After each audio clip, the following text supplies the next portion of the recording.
In the name of the Father, and of the Son, and of the Holy Spirit. Amen. Heavenly Father, by whose mercy your faithful servants find salvation, look kindly on all veterans of all military services. We remember today especially those among them who gave their lives in the service of their country. Keep in your mercy all those who have died in the cause of freedom, and bring them safely into your kingdom of justice and peace.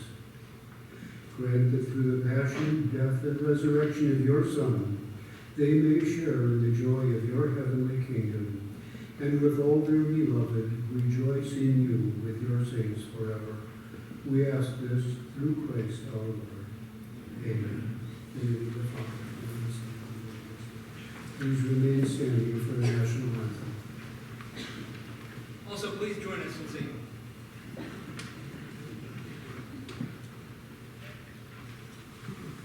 Oh, say, can you see by the dawn's early light what so proudly we hailed at the twilight's last gleaming, whose broad stripes and bright stars through the perilous fight, o'er the ramparts we watched, were so gallantly streaming, and the rocket's red glare, the bombs bursting in air, came through the night, and our flag was still there. Oh, say does that star-spangled banner yet wave o'er the land of the free and the home of the brave?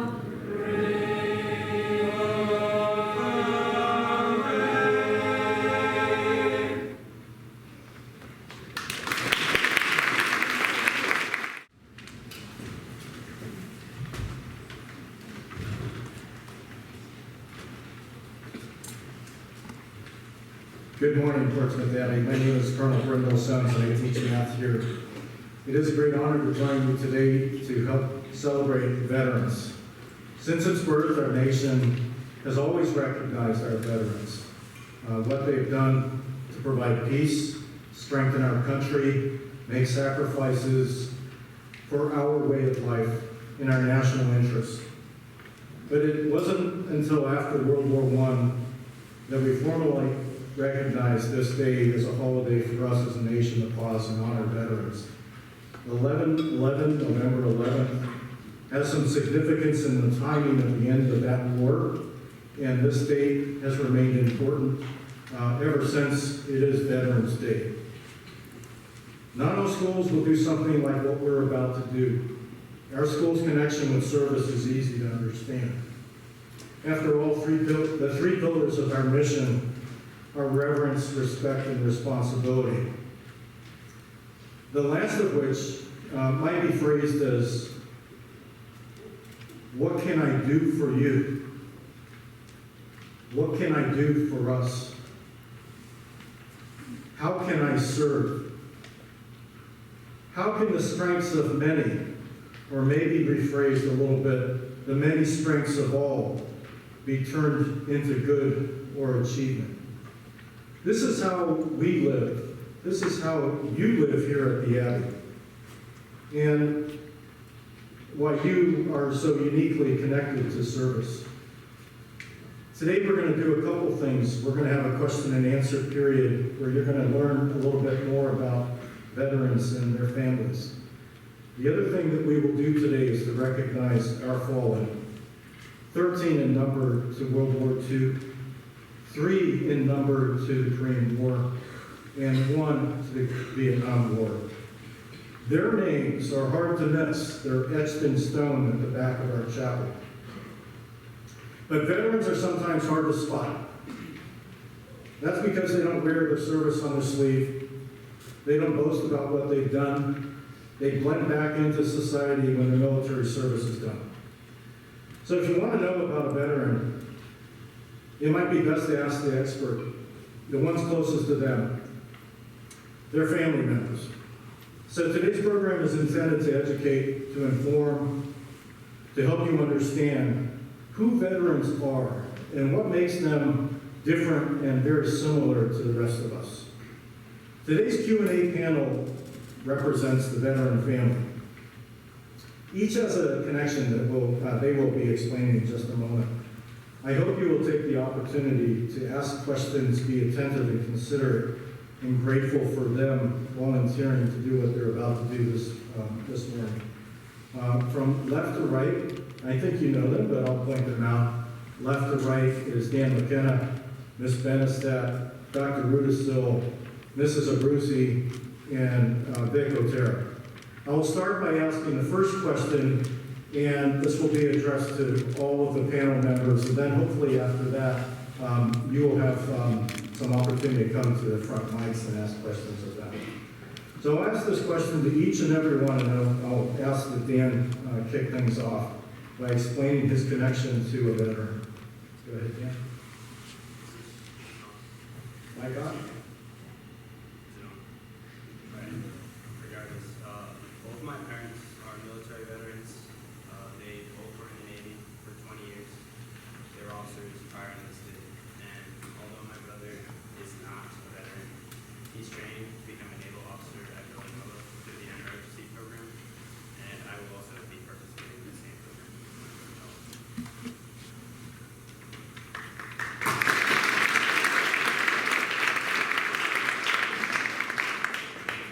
My younger brother, who is now 37, he was in the Air Force. He was a JAG lawyer. You can see the two good men, Tom Cruise, is a JAG lawyer in the Navy. He was a JAG lawyer in the Air Force from, he was around 2008 to 12 is when he served.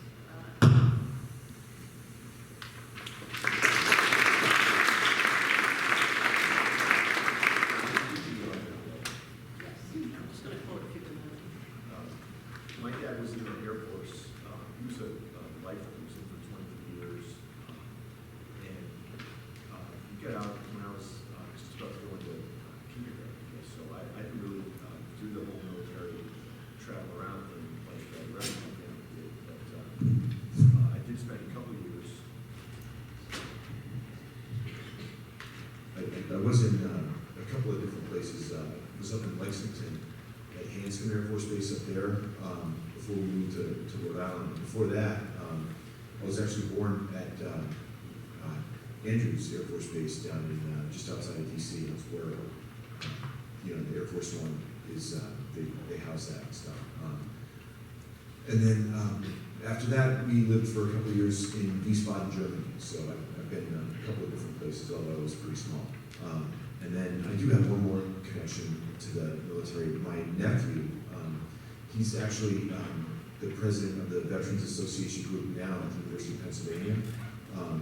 And he spent 5 years in the Army. He was doing a lot of different things. He was doing 82nd Airborne and was down in Fort Bragg. So it's just a great opportunity. So you can ask me some questions about either of those connections that I have.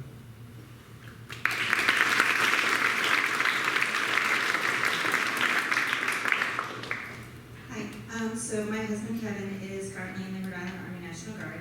He is 28 years and counting. He has been in the National Guard for 28 years. 20 of those have been considered active. He was deployed twice back in 2004. Our daughter was 4 weeks old when he left and 15 months when he came back. Again in 2010, our daughter was going into the first grade and our son was going into preschool.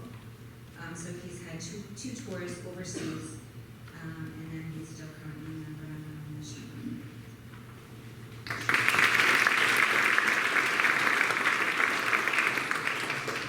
My grandfather served in the Cuban Navy before he came to America. He served for a short period of time before Fidel Castro came and ruling. My father served in the Navy, as a surface worker officer in Virginia.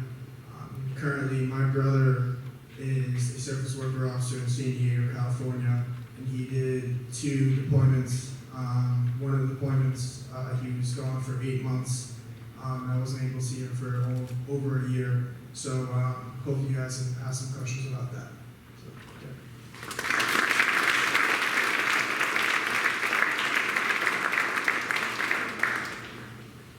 So now it's on you. I'm asking you all to come forward and ask a question. So the mics are open. We have 2 mics, one in the front, one over there, and one in Dr. Ruben's hands. So right here, if you'd like to come up and ask a question, please do it right here. I've got one person inbound. And while that one person is inbound, I'm going to ask a question. Come on up. Yep. First question I'll ask, some of you with children while your fathers were in the military, and mother, sorry, again, I knew there was one. So how much did the military influence you growing up? So this is for the entire panel. All right. So my mom and dad were in the Navy, but they retired right when I was born. So I didn't have the childhood of like some other military families would have, and mine. I'm very grateful that mine was easier. I know that some military families go through a lot of sacrifice. They have to move around a lot, but my childhood was more akin to a civilian, or like most of you guys' childhood. I will say though that my parents were role models for me growing up, and their presence, and they like exuded like a Navy presence, and I would say that definitely affected me a lot growing up.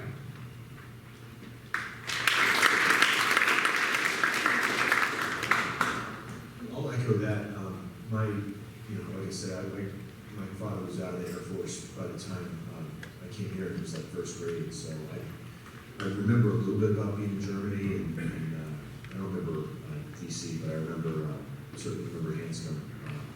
But my dad taught me a lot about the meanings of what America stands for and how the military really tries to set the tone for doing things that are good and just. So that's. Did I answer the question or not? If you want to add something. So I was, my dad and my grandfather told me a lot of stories of their friends and families who they knew that sacrificed their lives for our country. So my grandfather told me a lot of stories that kind of taught me what this day is about and how important this is, and how we should take this day to think about those who served for our country and passed away. And my father when I was growing up in the house, I'm not there right now, but he just raised me in a way that people in the military are kind of raised, in a more disciplined, way where, you have to clean this or be respectful in this way. So growing up, I was kind of, taught those things, so which kind of got me to realize that one day I probably want to be in the military. So that's how it connects to me. Thank you. Luke, that's on Scott question.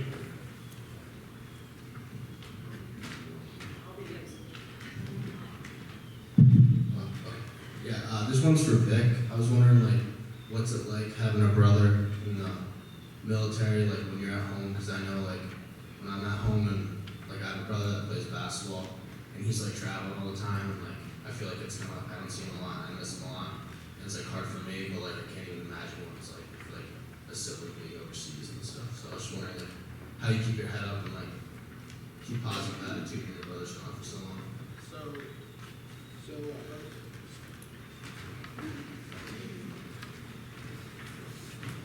So when he first graduated from the Naval Academy, a year after, he went on his deployment for 6 months, which was not that bad. And then a year and a half later, we're getting told that he'd go on another deployment for 7 months, so a month extra. And then 2 days before New Year's, he was about to get into Thailand for the New Year's, and they got a report that they're going to do 2.5 extra months of deployment. So that's, up to 9 months, plus the 3 months I wasn't able to see him before. And knowing that I wasn't able to see him for, almost a whole year was kind of tough, because that he was one of my role models, and he was one of the reasons why I want to go to the academy, because he told me so many stories and what the academy does for you. So, it was easy to keep my head up because I had my other brothers with me, pushed through it. But, it's kind of weird seeing your brother a year later, because so much changes in a year. And, it was pretty cool to tell him that I was going to go to the Naval Academy when he was overseas, and we had a social moment when that happened.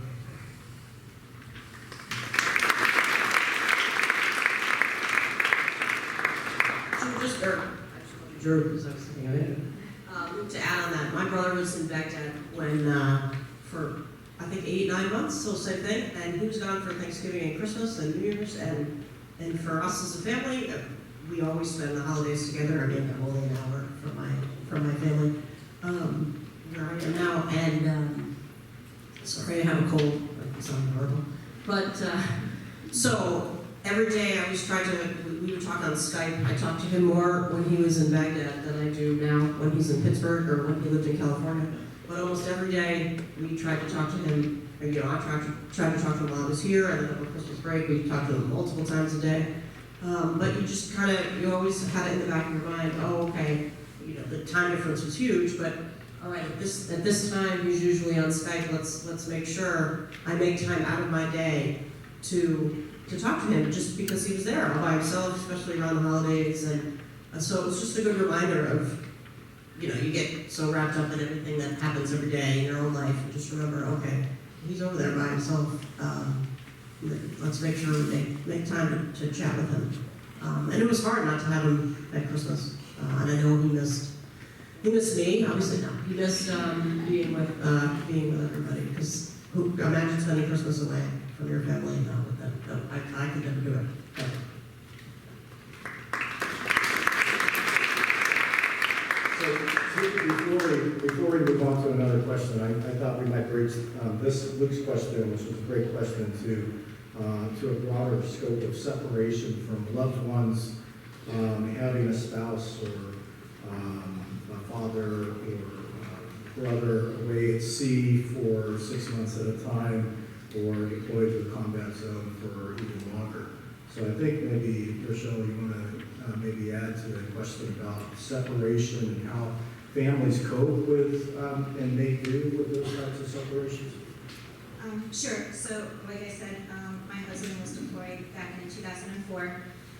We actually found out that he was deploying probably about 24 hours after we had our first daughter. So,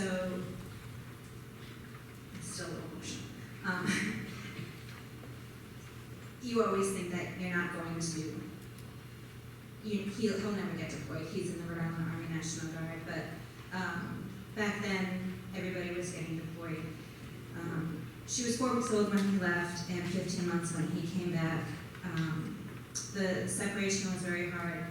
Like Ms. Benefstat said, they're over there by themselves.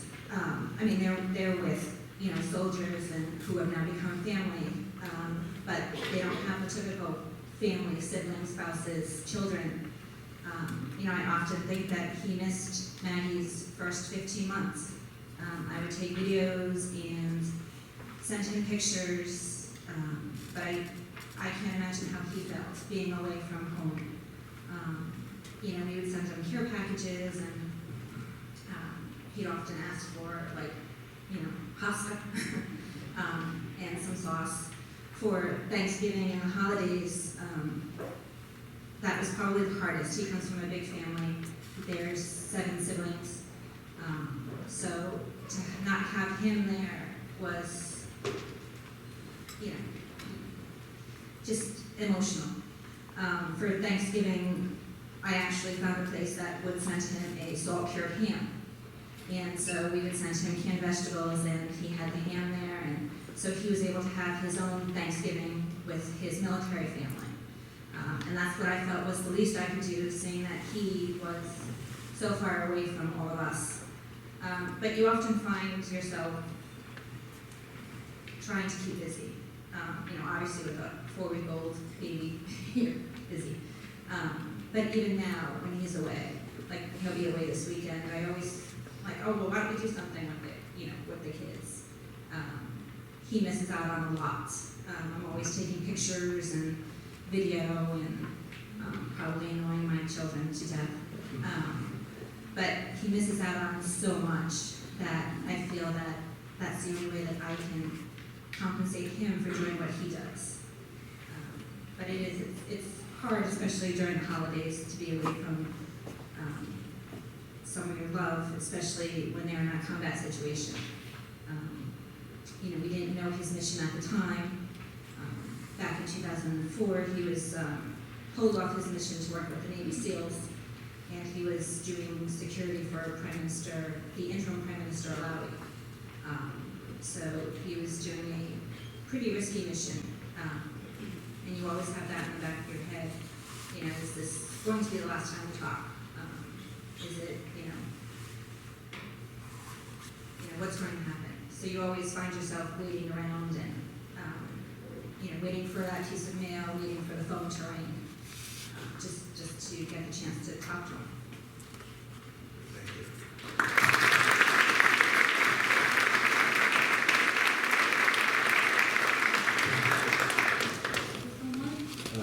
Just speak up.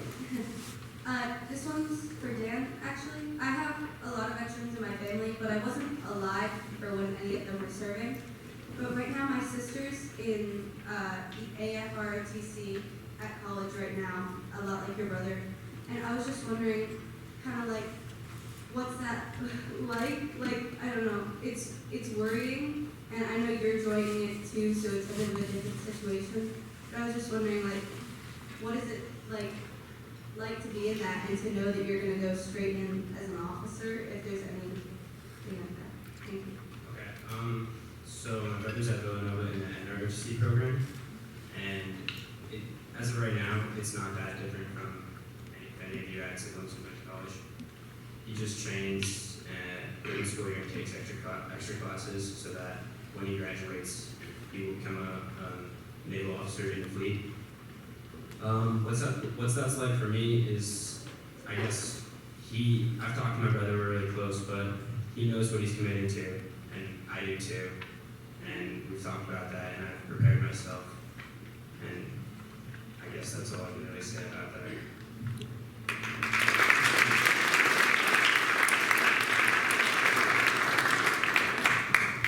My question is for all you guys. So I know that Dr. Stone's talked about this before, about growing up in a military family or somebody serving.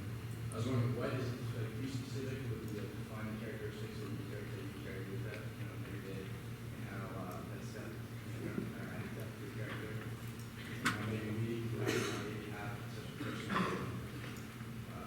connection to somebody who recognizes their character, that,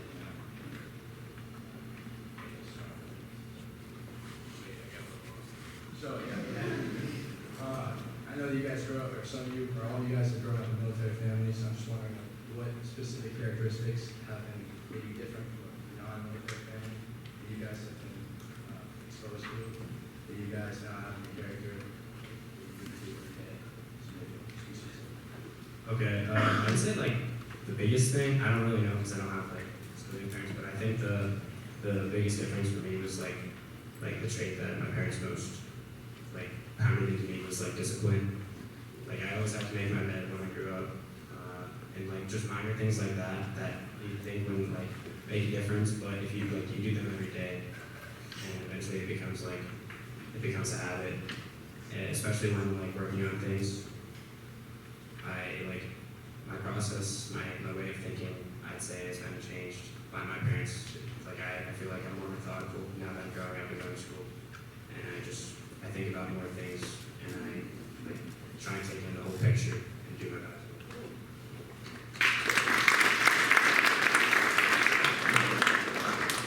My family's not a military family at all. We're a bunch of teachers, got a couple lawyers, we like baseball and running. So we were a military family, so for my brother all of a sudden, okay, he's going to join the Air Force, and then, you know, he might be deployed. Okay, he is going to be deployed. This was very sort of new for all of us. So for me, it was sort of what I said before, making the time to talk, to make sure I talk to him. But so going forward, just sort of a reminder that, I mean, many of you know me, that I love my nieces and nephews, and just kind of putting my family first and trying to help them whenever I can. You know, they've got kids, they have responsibilities, and you know, he was gone and doing something he didn't want to do. I mean, he wanted to do some of it, I guess, but to make that sacrifice. So, you know, I just try to sacrifice for them when I can and give up my time. Something very simple, just giving up my time, giving up a weekend to go, you know, help them out, help my siblings out so they can go have a weekend away, or they have to go to an event, or, you know, I just did that this weekend. You know, I just try to remember that just to sacrifice. It's something small. I'm not putting my life on the line, although taking care of kids sometimes feels like that. It's very small, so just giving up your time for someone else is sort of what I take with me.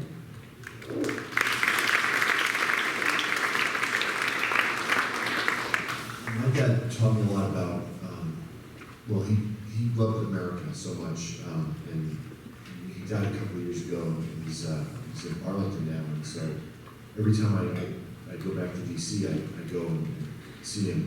You know, I love DC, I love America, and you know, he taught me a lot about the things, the rights that Americans have that are, you know, in the Constitution, and so I make sure I vote every 4 years, every 2 years, really.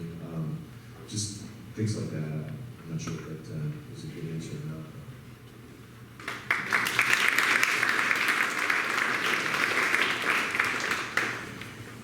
I think for us, we draw a lot of strength off of him because he's away a lot. It's just, you know, when he's home, or when he comes home, yeah, making special dinners for him, or just being able to spend time with him. You know, he missed a lot last summer. They were away pretty much all summer. He was away pretty much all of August. But it's just when he comes home, just the strength that we draw off of him, and just letting him know that he's special, making him special dinners, and just being able to spend time with him as a family.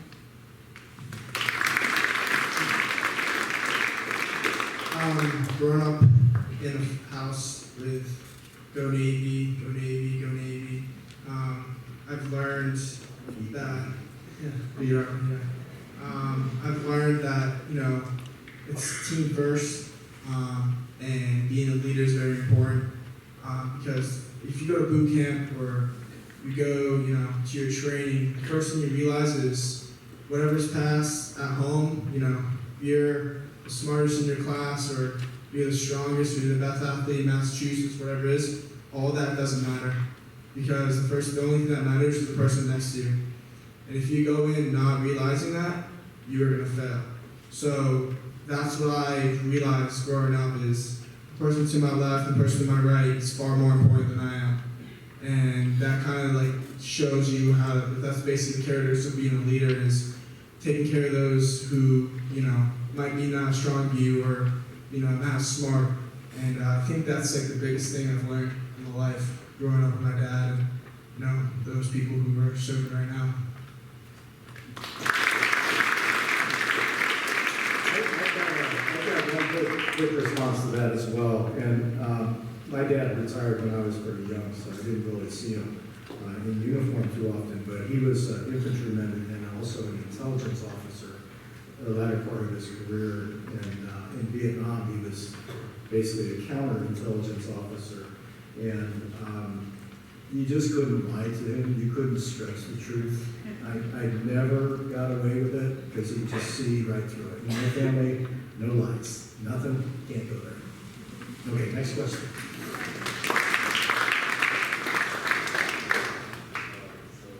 Hello? You're good.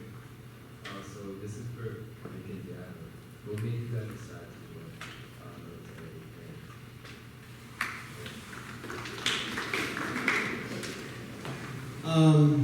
I think my family has a big part of it, but I think the biggest thing is that I knew that I want to serve for this great country. Everybody's seen the movies and seen all that, but talking to, veterans who served in World War I, World War II, and, the wars that we were in, just listening to what they did and like listening to what they sacrificed at that time, it just, it kind of opened me up and basically was like, I feel like I have obligation to serve for this country because the people who are overseas right now are sacrificing so much, and I know one day that I'll be doing the same, and it's just a sense of knowing that you're doing a good thing for serving your country, people who are living here. So that's the number one reason why I want to, because I want to help this country.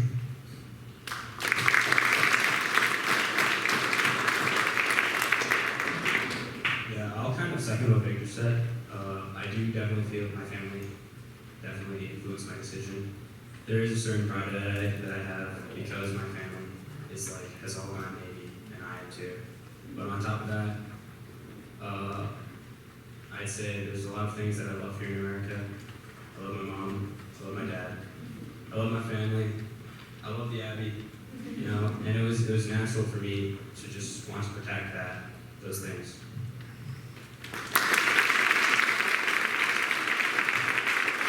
Since we're talking about service, I have to say that, and this is now my 4th year here, I don't believe the graduating class has made a larger commitment to serving in some capacity with the military than the class of 2020. If you are considering ROTC or Service Academy, would you mind just standing up? Stand up, just so everyone can see who you are. Okay, there you are. Yeah, look left and right. Those are the folks. They've decided to make that commitment to serve. Thank you.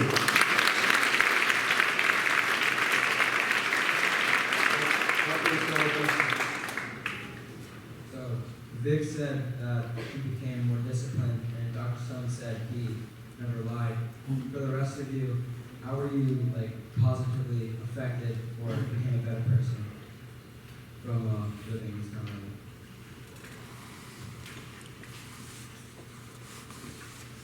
I will say, positively affected.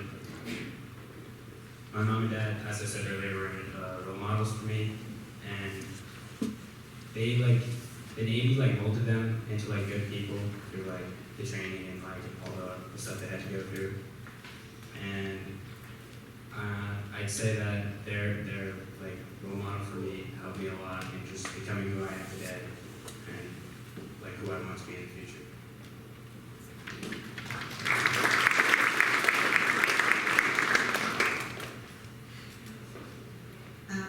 Definitely positively affected. We not only have our blood family, but we also have our military family. And they are just as important to us as our regular family. We get together with them. Kevin has drilled, someone's promoted. We are there.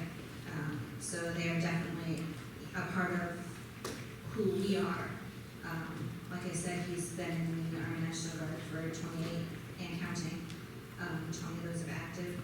There's a family readiness group, and I don't know how I would have made it through back in 2004 and 2010 without our military family. They understand what you're going through as a spouse, as a child, as a parent, as a sibling. So, they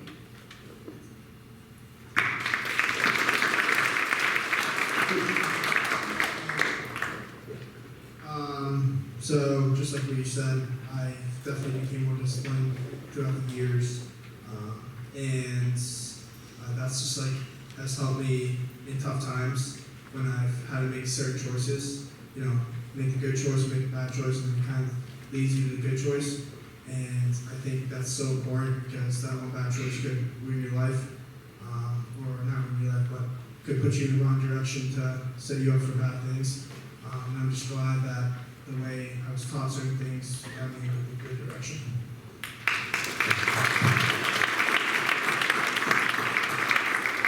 So I'm going to ask that this will be our last question in the Q&A. So we have some other things to do in the program, and I have to be selfish. I have a pre-calculus test to get a little bit better. So one more question?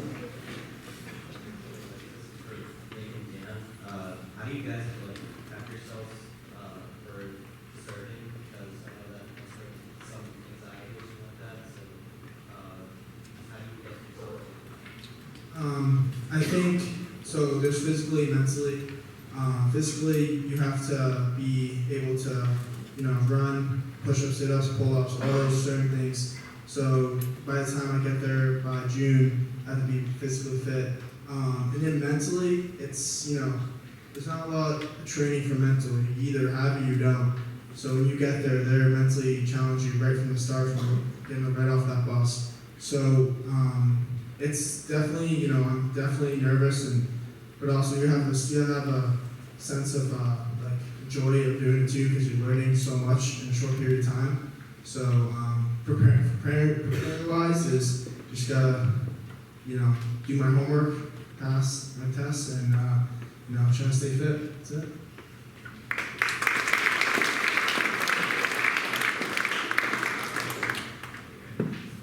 When I was considering making my decision if I wanted to apply for Navy or not, I guess the way I prepared myself was just to weigh the pros and the cons. There could be some pretty bad consequences, but at the end of the day, the pros outweighed the cons, and it was worth it, and I committed myself.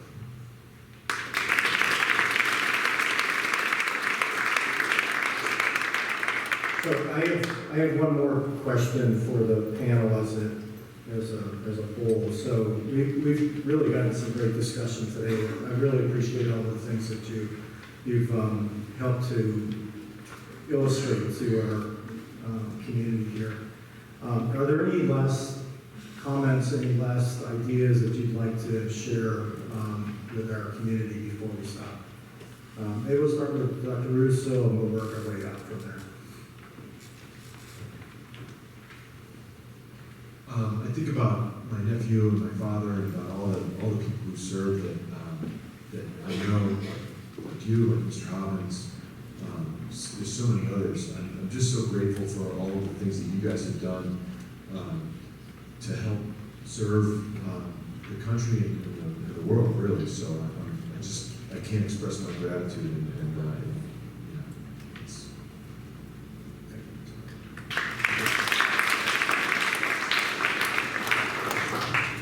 As I said before, we really are a military family, but when my brother Brian joined, it sort of made us think about the military a little bit more, and the sacrifice they give. And when he would explain his sort of boot camp experiences and his time in Baghdad and other parts of Iraq, I can go run in the rain, that's easy, but the things that he does, and that all of you who are serving, who have served, have done, we just could never. To think about what the things, the mental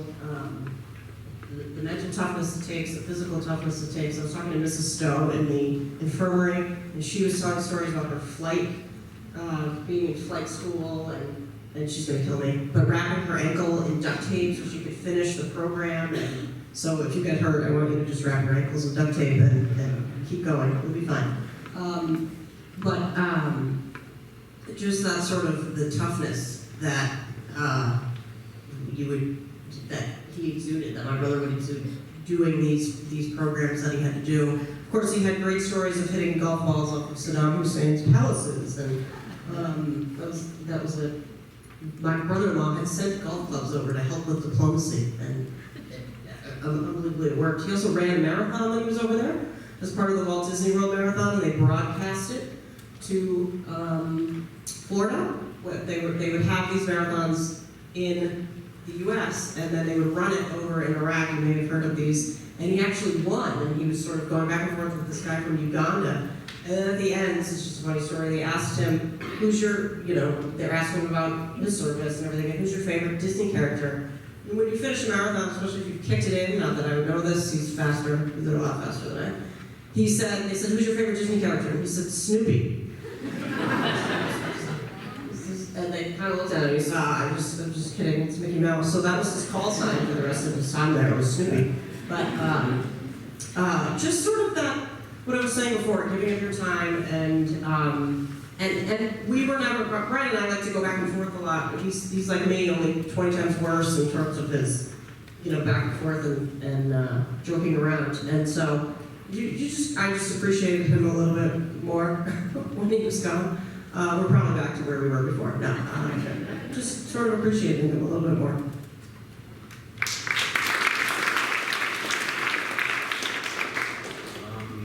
I would just say, as a final comment, service is a really tough thing, and sometimes veterans are mistreated in this country. And I would just ask you, if you ever meet a veteran, please be respectful, because they served and probably did some tough things for all of you guys.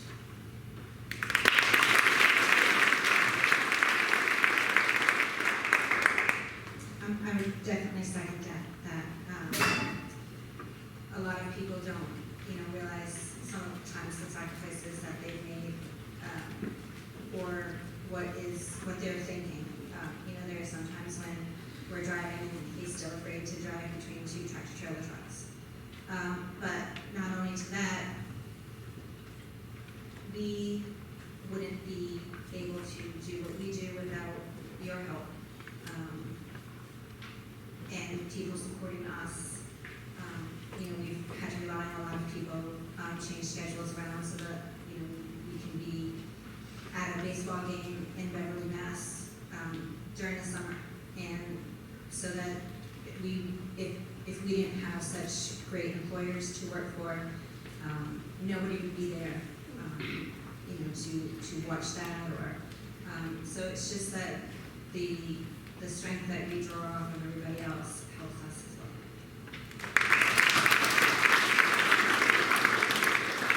well. Sometimes I'm stuck in a situation where I'm like, I have 3 tests, I have this going on, and then I realize there's so many people out there that are going to do so much worse than me. And that kind of lets me think and be like, all right, that's why, Veterans Day is so important, because we remember what those who died and what they're doing now is what they're doing for our country. So when you're stuck in situations where, you have a lot going on or, it's manageable, don't think that's the end of the world, because there's other people who are risking their lives for us to be here and get this great education and eat every day. And that's what you have to really think about sometimes. Stop and think. You see a veteran, go up to them, thank you for your service, man to serve. And that goes a long way, because sometimes they get mad, like, oh, people are not respectful. So be respectful, like Danny said, and think about what those did for us.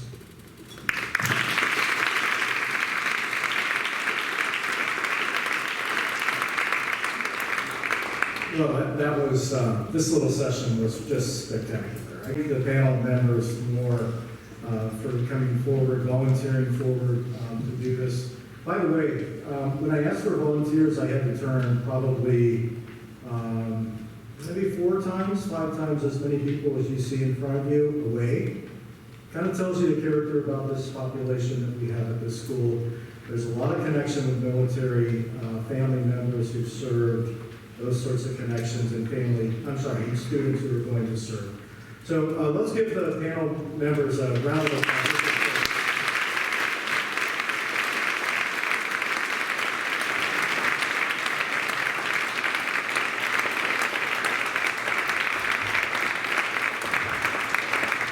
This is the list of Portsmouth Abbey graduates who have been killed during the military service. In World War II, Alan Duffy, Pierre Earhart, Robert Sullivan, Alan B. Burden, Edward Leahy, Edmund Roche, Charles R. Lathrop, David O'Brien, Richard M. Combs, Reginald Dussac, Thomas Foley, Robert F. Glennon, and Edmund L. Gareshe. In the Korean conflict, Thomas C. Price, Thomas A. Hubbard, Bruce O'Brien. During the Vietnam War, Robert J.